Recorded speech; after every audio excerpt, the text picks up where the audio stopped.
kuna njia nyingi sana ambayo tunaweza kashirikiana tukajenga mahusiano kwa ajili ya kufanya kazi pamoja.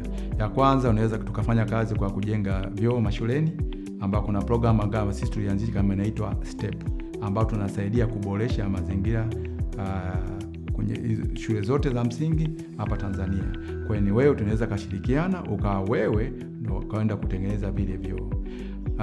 Njia nyingine ni pale labda kama mimi nataka niwe muuzaji wa Sato, labda nipo kijiji fulani, kuna wananchi hapa wanahitaji vyoo. Sisi kama Sato tunaweza kukaa na wewe chini, tukakuwezesha ukapata bidhaa, alafu kuhamasisha wananchi ukiwa wanauzia, pia ukawasaidia kuboresha mazingira. Alafu kuna njia nyingine pale ambapo tuseme kama bwana, mimi kuna sehemu nataka niwasaidie wale wazee, upo kijiji fulani, bwana nataka niwasaidie wazee ambao hawajiwezi. Ukaja kwa Sato, bwana mimi nahitaji kuwasaidia wazee, ukapata bidhaa ukaweza kuwahudumia wazee.